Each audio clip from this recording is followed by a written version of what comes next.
Greetings, sir. I'm about to report the poem Once Upon a Time by Gabriel Okara. Once upon a time, son, they used to laugh with their hearts and laugh with their eyes. But now they only laugh with their teeth while their eyes, black cold eyes, search behind my shadows. There was a time indeed they used to shake hands with their hearts, but that's gone, son. Now they shake hands with hearts while their left hand search my empty pockets. Feel at home, come again. They say, and when I come again and feel at home once, twice, there will be no thrice, for then I find doors shut on me. So I have learned many things, son. I have learned to wear many faces, like dresses, home face, office face, stress face, boss face, cocktail face, with all their conforming smile like a fixed portrait smile. And I learned to laugh with only my teeth and shake hands with my heart. I have also learned to say goodbye when I mean good riddance, to say glad to meet you without being glad, and to say it's been nice talking to you after being bored. But believe me, son, I want to be what I used to be when I was like you. I want to learn all these muting things most of all. I want to learn how to laugh, for my laugh in the mirror show only my teeth like a snake bare fangs. So show me, son, how to laugh. Show me how I used to laugh and smile once upon a time when I was like you. So let's go deeper. Who really wrote Once Upon a Time, which is Gabriel Brain Okara. Gabriel Okara, born on April 21, 1921 in Bumodi, Nigeria. A poet and a novelist, used folklore, religion, myth, and social issues to explore traditional and transition. Extremely successful in apprehending the moods, sights, and sound of Africa. Shows concern with the ancient culture of Africa is fit with modern Western culture.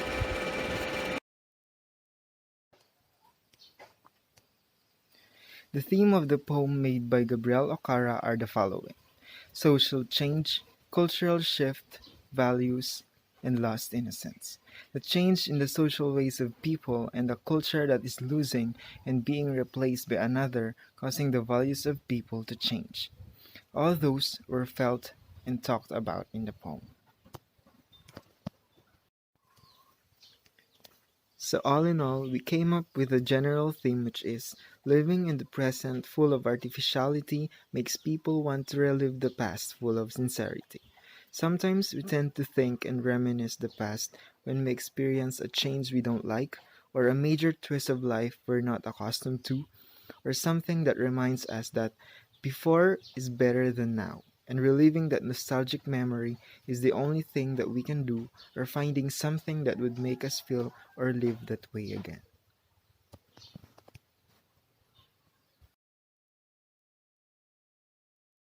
Once Upon a Time is a free verse poem with a tone of nostalgic, wherein the speaker narrates his story, and with the tone of irony, because even though the speaker wishes to relive the past, the title itself, Once Upon a Time, means fantasy with no possibility.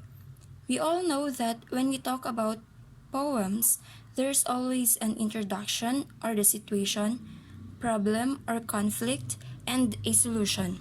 So in this poem, the first stanza, which the speaker shows how he prefers the attitude of people from the past because of the negative change that happens in the present. Through the lines, they used to laugh with their hearts, but now they only laugh with their teeth. And for second stanza, the loss of genuineness and sincerity had also affected the art of shaking hands, because nowadays, instead of a warm welcome, people shake hands wanting to get something from you. And for the third stanza, people inviting you to their houses cannot be done now after two visits, and on your third visit, people tend to shut doors for you because trust is a big issue, one of the results of the culture change.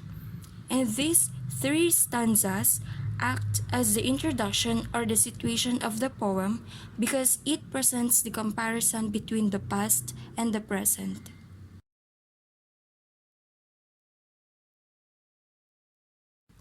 The fourth stanza.